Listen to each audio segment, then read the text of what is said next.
I'd like to call to order the September 20th, 2021 meeting of the Oakdale Environmental Management Commission. First thing we'll do is a roll call. Commissioner Girding. Present. Commissioner Cantola. Present. Commissioner Wilson. Here. And missing are Commissioner Fink, Commissioner Brown, and Commissioner Jackson. So the first item on our agenda is the Pledge of Allegiance. We may stand.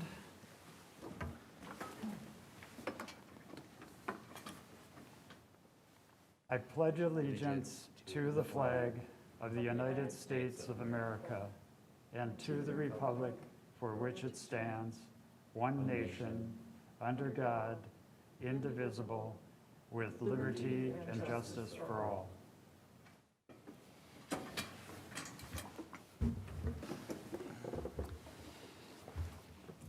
Okay, well, we would like to approve the minutes now of our August 16th, 2021 meeting. These were sent out in our packet, and I will open the floor if there are any changes or additions required to those. Well, at the very, very end, it says Chair Wilson instead of Chair Keith Miller. Yes, I did note that too. It should be right towards the end, Chair Miller. It's the very last paragraph.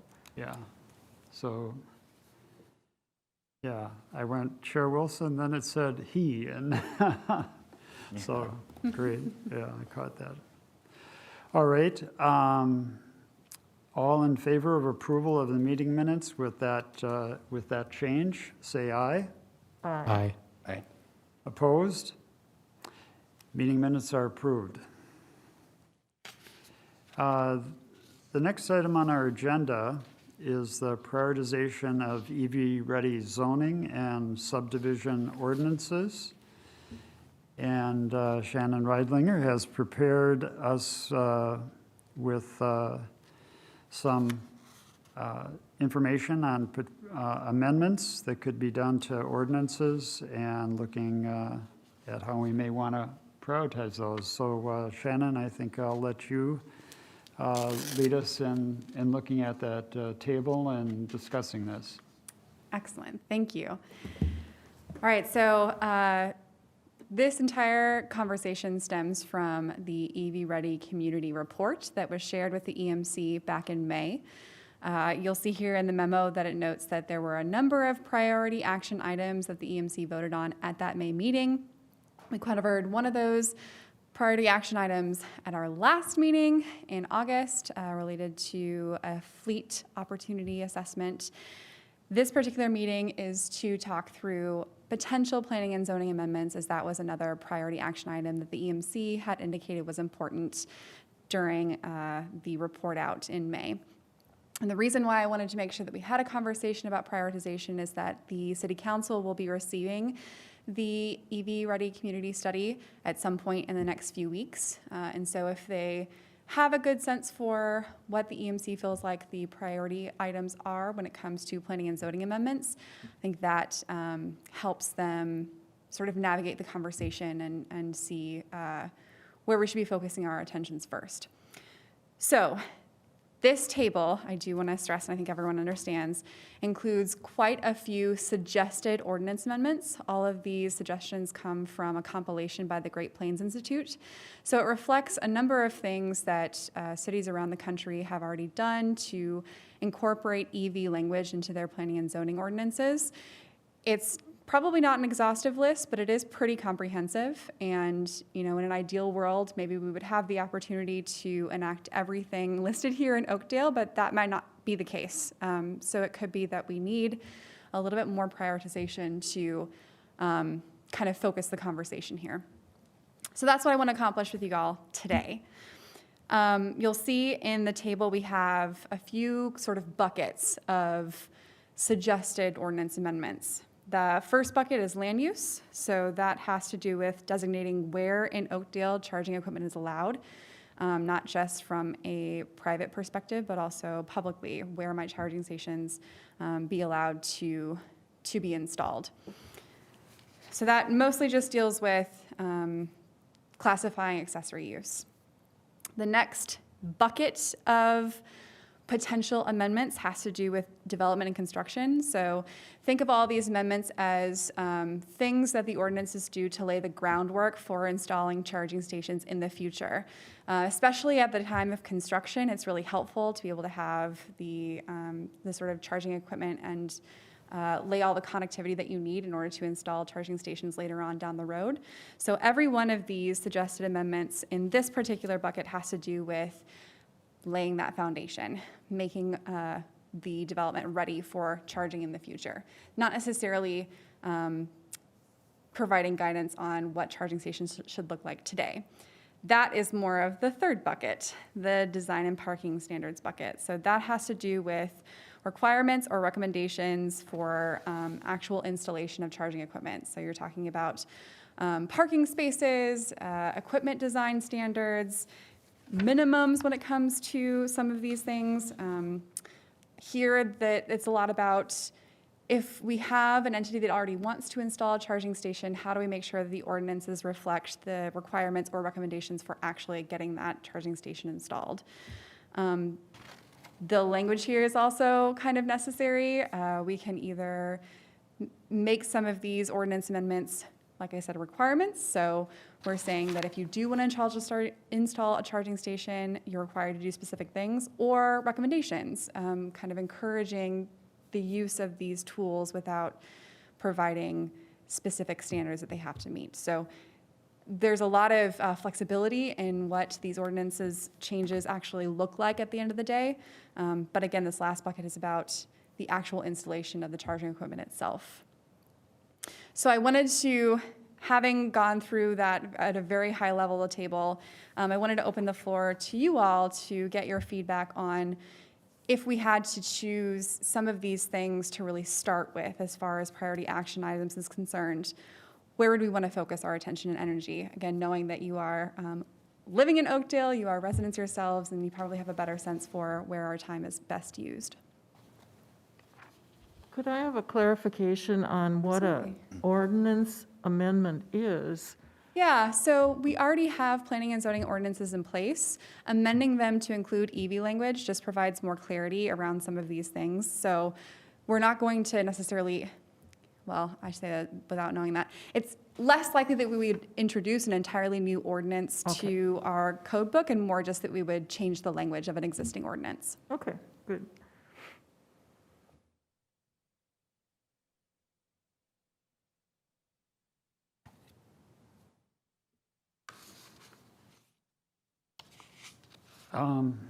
This may seem counterintuitive or to this in looking at what the priorities are, but in looking at the different parts of these three large buckets, I think one would think we need to start with land use and kind of go to development and construction and then the standards. But in this case, I'm thinking that design and parking standards are important because we already have a lot of parking spaces, and we also have stations that are already out there. And I think having some sort of standard around both design and the parking standards is probably the most important thing at this point. And that I think the others, are going to be important too, but probably not the first priority, because I think the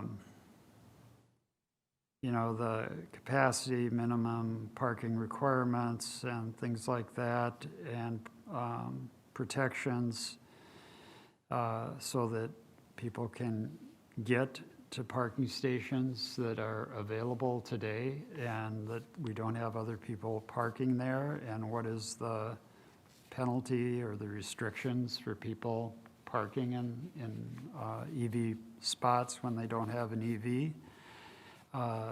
That type of thing is really, we need some standards around that because we already have EV spaces like at Hy-Vee, and if someone's parking there with an internal combustion vehicle, what happens? I don't know if there's an ordinance covering that at present, and so I think some of these codes around design and parking probably would be good to take a look at, and really, and then also the parking space design and location. There are parking lots already, and I would guess that those spaces are going to be the primary ones that will be developed offhand, either at businesses or in multifamily units. And so those parking spaces, I think we need to have some kind of design standard around that, and then that requirement for EV parking. So I think that's probably the primary, and beforehand, we were just talking about the Willowbrook development, and so we do have some development going on, development and construction, but except for Willowbrook, I'm not sure that there's as much of that going on right now, but it probably would be the other need, looking at as a priority, if we were to put these 1, 2, 3 as a general, and then the land use one, which I don't know if we'll have issues about that. I think in the whole scheme of things, we would like to look at that issue maybe down the road with like putting in the new rapid transit bus line and that land use there and that type of thing. Mm-hmm. But that's still a little bit out, and so those are my thoughts just off the top. Yeah, I would agree, excuse me, Chair Miller, and I guess my question really is more of the philosophical, like as we think about amending ordinances and any of the language that exists to support cities,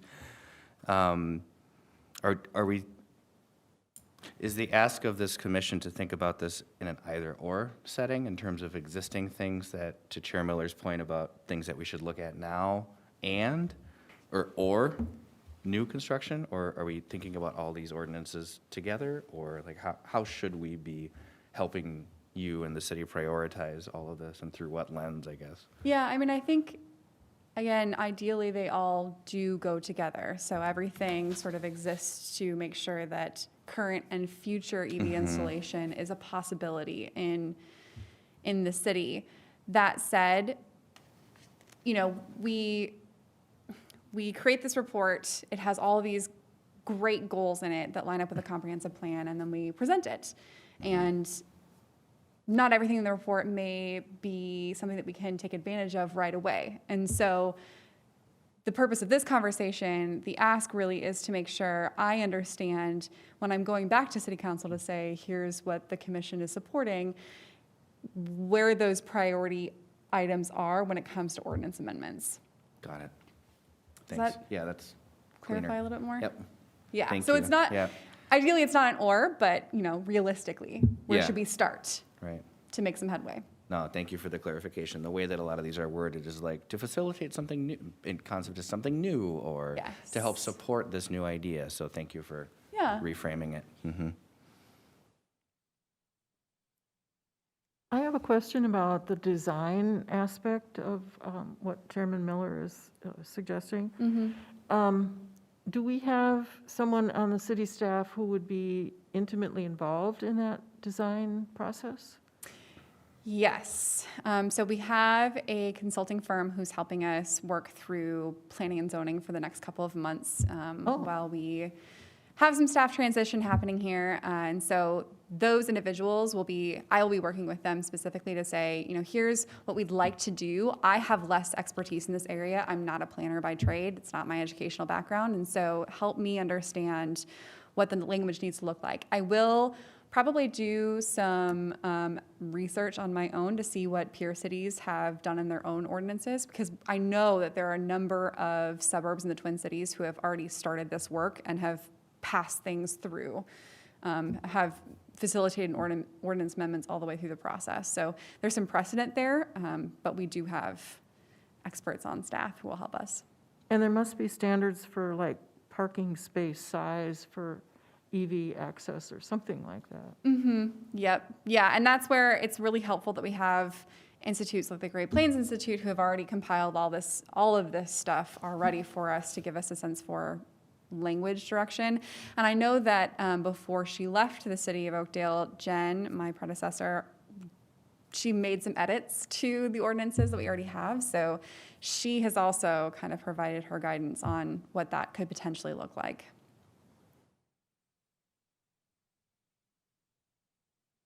Yeah, I think that's great. I think, the Great Plains Institute is really does stellar work, and they're up to date in this area. And then learning from particularly the cities, a couple that you mentioned, Golden Valley and St. Louis Park, Yep. that they're of similar size and in issues. St. Paul and Duluth would be, I think, a little different, perhaps have different issues. But I think St. Louis Park and Golden Valley in particular would,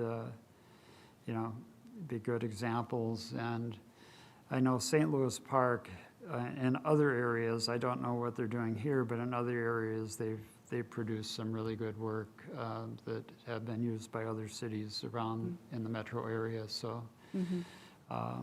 So I would feel comfortable with looking at what they're doing and using that as kind of a model. And then, of course, with the input from Great Plains Institute as well.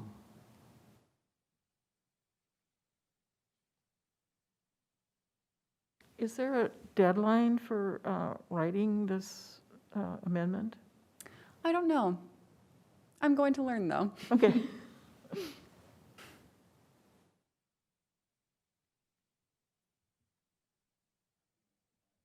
Oh, Largely no. I mean, we make code amendments all the time. okay. As things pop up, I know a text just went out today about one we'll have at our meeting next week.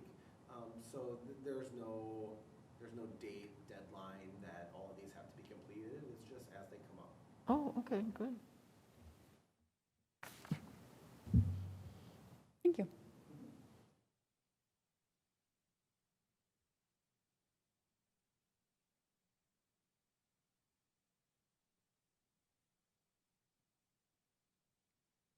Yeah, and I also am looking at design and parking standards too, that I think it would be very helpful to businesses that are thinking about putting in EV charging stations, that if there was some standard to refer to in the city, that it would be helpful to them. And so I think some of these things, just having that information available to businesses would promote it, I think, because they may not know what the requirements are, et cetera. And especially if you could compile it into one small booklet or something so that it was clear to them what the ordinance amendments were, and that this is what is the change.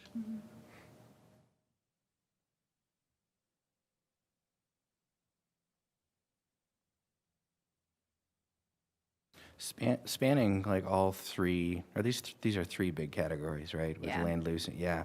There's a lot of language in here with the suggestion description for the ordinance amendment of public benefit, value add.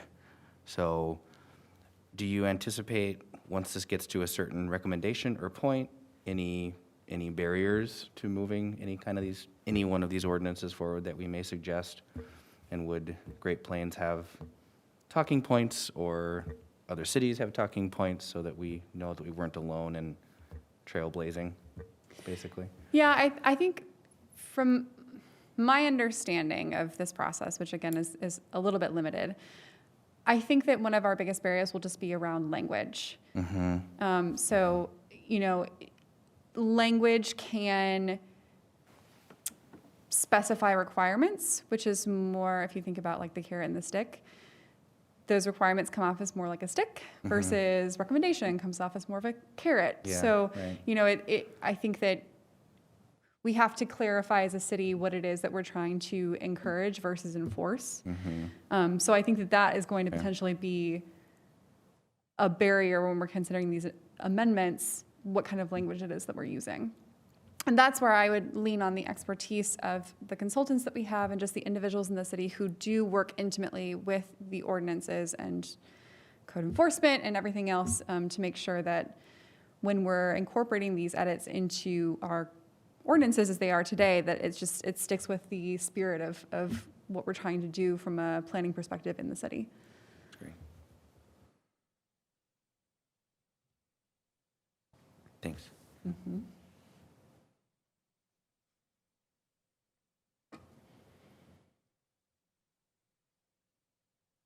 So is that helpful to you, Shannon? Yeah, it is. So I think I mentioned again, I'm going to be presenting the EV-ready community study to City Council hopefully relatively soon. And when it comes to talking through priority action items, what I will do is I will phrase the conversation basically saying that the EMC thinks that ordinance amendments related to parking and design standards are of the highest importance, and that those specific category of amendments are the ones that we will be pursuing quicker. And that way, it gives just a general sense for, you know, as we're moving along this process, understanding that becoming an EV-ready community is going to take a little bit of time, that there are certain things that we'd like to achieve sooner, and then other things that we'd like to focus on a little bit later on in the journey. And it sounds like design and parking standards is one of those sooner rather than later things. So Yeah. that's very helpful for me to be able to incorporate into the conversation. Yeah, I think that's great, because I think that we have the opportunity for EVs the initial thing will be, you know, promoting what's available out there and what is easy to do. And if there's electricity in a parking lot, basically they can do some type of charging. And, you know, even a light pole, they can get a charging station around near a light pole or something. Maybe not a level 1, but they can do level 2 or 3, I think, from there. But yeah, so, you know, I think getting that out there to promote it, I think with our event that we had with the Touch a Truck and a couple of EVs there, that it was really obvious that charging is a big part of decision about getting an EV and then being able to operate it and that you charging, you know, if people are commuting in to a job and parking somewhere that for the day, they sometimes need a charge before going home. And so knowing, you know, that type of thing, that there will be charging available at different spots, I think that's our biggest opportunity. And so having a standard around that existing. And then these other things do need to come with the development, you know, especially like Willowbrook going in, and then development of the rapid bus transit line too. So, good.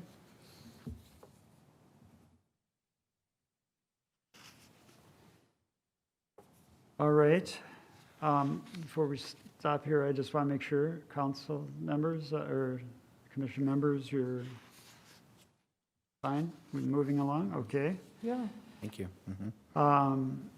All right, our next item is Solar Power Hour update, and this is on the Solar Twin Cities program. And we have an update here, and Shannon, I think you've talked to the Midwest Renewable Energy Agency about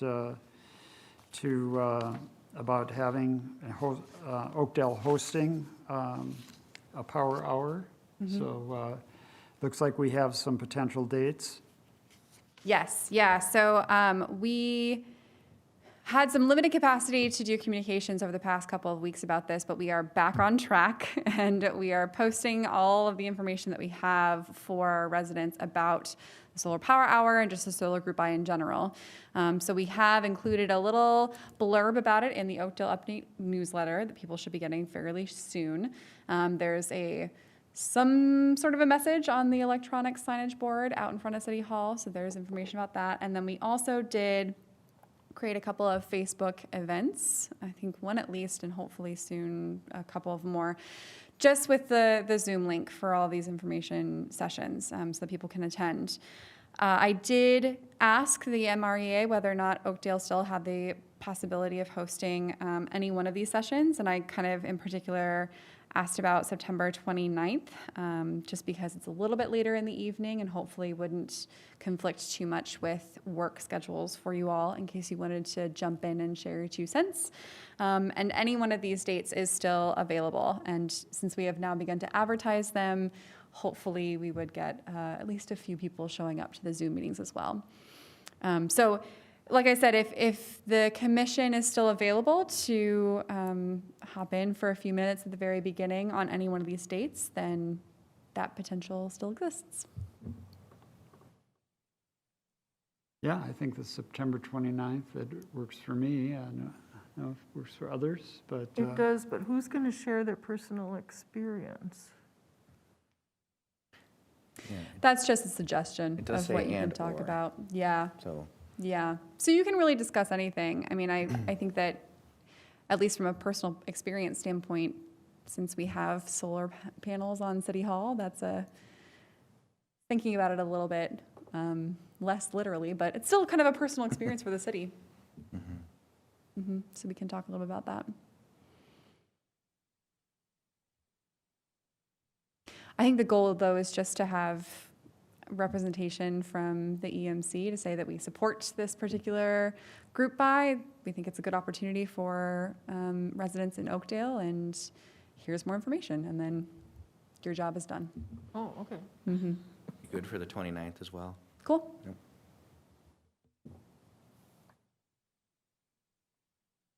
yeah, and I think sharing personal experience, maybe not with solar on your home, but we could share our personal experience with past solar power or solar programs by, in the Twin Cities with MREA that, people were able to save 25% from the going rate with a group buy, and so the savings is quite substantial potentially, and we look to get that kind of savings this time around as well.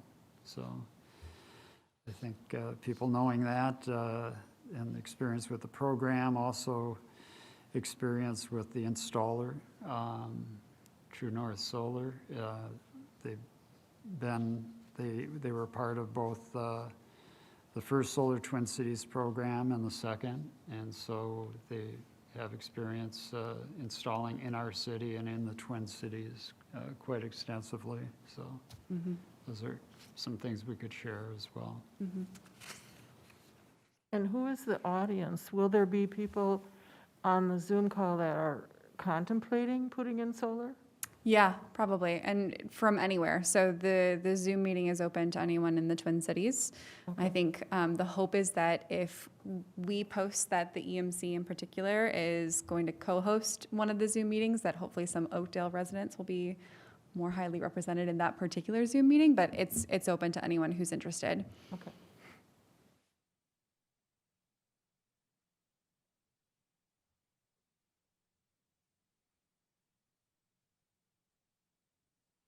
All right.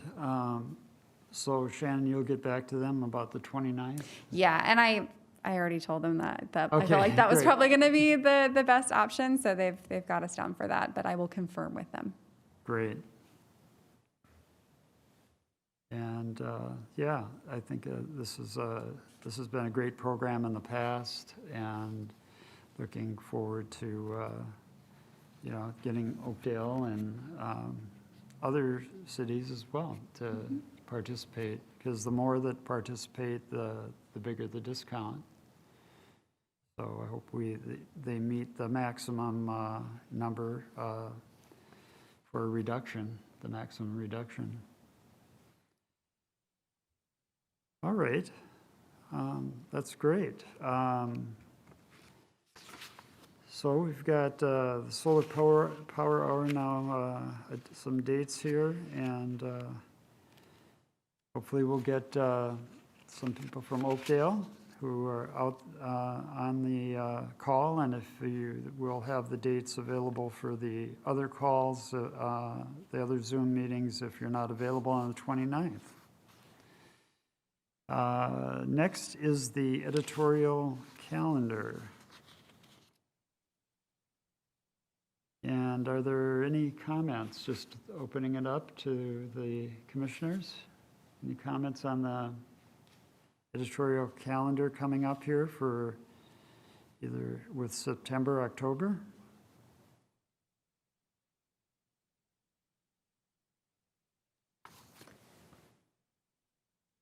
Well, I'm particularly interested in the Be a Battery Hero campaign. So I see that there's posters out there. How else is that going to be advertised? That's a good question. So Washington County has pulled together a media kit essentially for this campaign. So we'll be reposting the information that they've already generated for us and the content that they've already generated for us. But this is something that we could be a little bit creative with. So I think it just sort of depends on what they've already generated and whether or not we want to take it a step further. So. I'm pretty sure that they used to only recycle rechargeable batteries. I remember a few years back, I collected this giant box of alkaline batteries and brought it over there, and they said, no, we only do rechargeable. So the only reason I bring that up is that maybe we should emphasize, as they do on their poster, that it's all battery types and not something that might have been somewhat restricted formerly.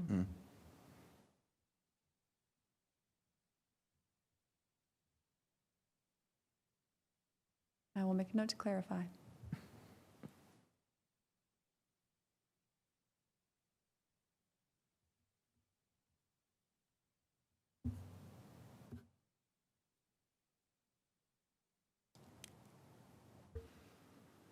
Well, it looks like we have things covered pretty well for renewable energy with the Twin Cities Solar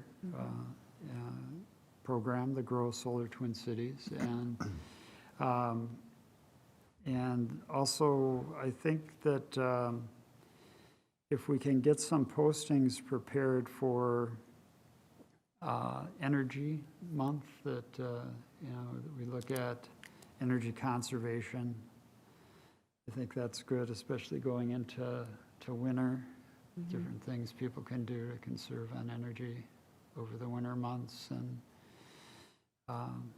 and just in general, energy conservation.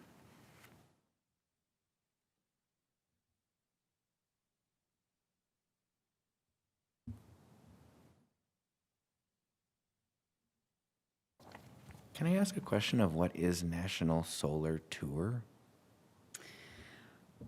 That's a great question, and I'd have to look a little bit more into it. I think it's Never heard of that before. so. My understanding, have you ever seen the neighborhood tours where they have specific homes from specific eras Yeah. that are open to people? So I think it's kind of like that. It's sort of just demystifying what solar might look like in a residential or even a commercial setting. But again, I'd have to look a little bit more into it to get some clarity. Okay. It was just one of those things that I found on a list of monthly events, and I thought, oh, well, that tracks with what we're trying to do. Mm-hmm.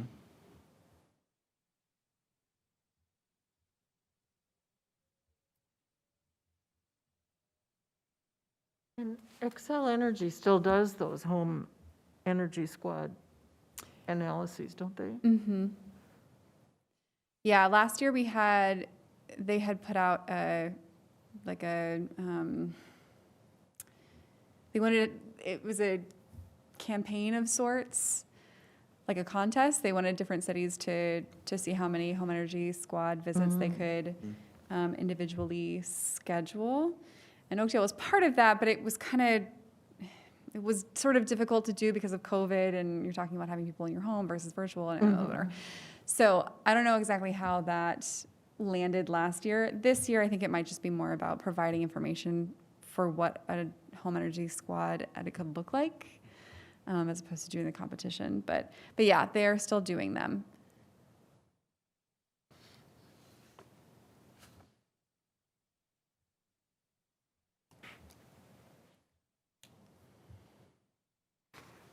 So any other comments about the editorial calendar?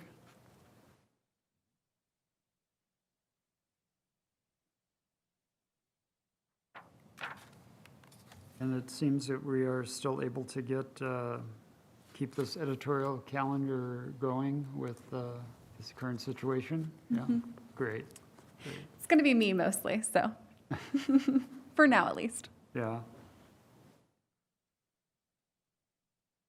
All right, are there any other commissioner or council member updates? Things are busy at the city. At our last meeting, we set our preliminary levy increase for the budget year 2022. And we're looking at 6.99% currently. So the way that works is that is our, under state statute, we have to set our cap for what the levy increase can be every year. And so everything we know now, that's where the city council decided we need to be. And then for the next 3 months, we'll kind of work backwards and adjust our needs accordingly and settle on hopefully, most likely, a number lower than that. Let's see, at our last meeting, we also swore in our new police chief, which is very exciting for the city of Oakdale. For the first time, well, at least as long as I've been alive, in the last 34 years, we have a new police chief in Oakdale. Former Captain Nick Newton has been elevated to the position of police chief. We are very excited to have him in that role. He will continue to be a tremendous asset for the city, so we are very happy about that. Finally, I'm just going to make a plug. I make this plug every year. Just a reminder for our residents, if anybody's watching, please do not blow your leaves into the street this fall. It never ceases to amaze me. Residents always do. It is against the city code. It is against the city code, and we can give you a ticket, so please don't do that. They are your responsibility. Take care of your leaves. We hate to see it every year, but it always happens. So just a friendly reminder, please do not do that. With that, I'm happy to answer any questions. None? None. Wow. Okay then. Well, have a good night, everybody. Thank Yeah, you. thank you. Thank you.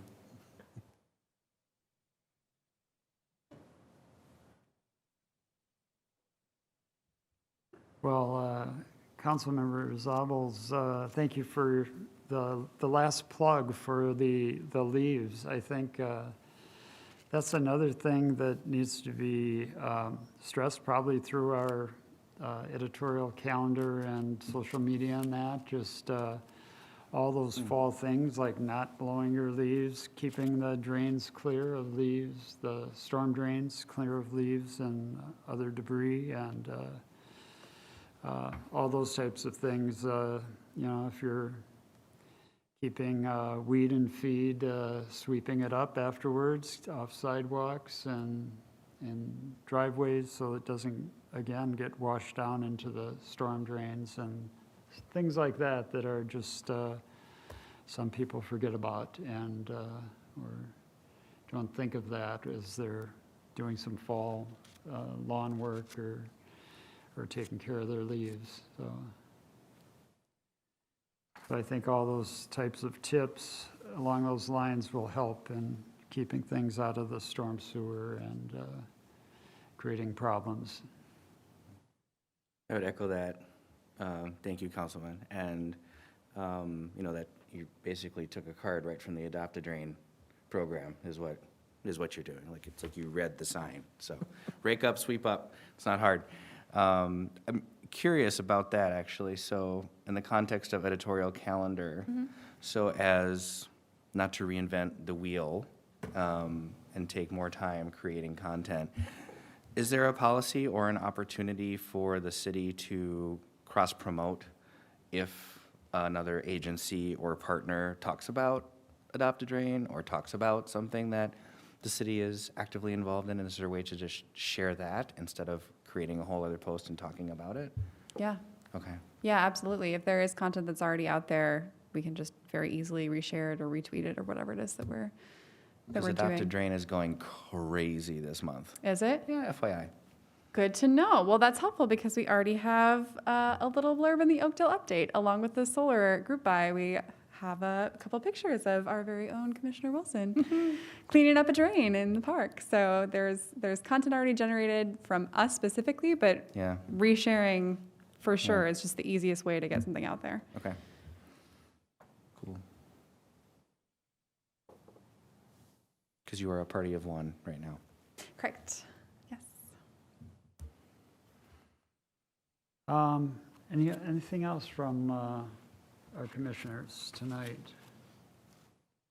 Anything that is not on the agenda that you'd like to update or bring up at this point? No? I would just like to thank the city for doing a fantastic job with the Touch a Truck event a few weeks ago. It was awesome. I thought there were a lot of people, and Chair Miller, to your point, there were a lot of people gathered around the EVs, which was really nice to see. I know our little guy loved the big monster fire trucks, but that's great. No, I just thought it was really well attended. I don't know if you've heard any feedback or done any surveys from vendors or participants, but I just thought it was a great event. So kudos for the logistical prowess that it took to pull that off. So.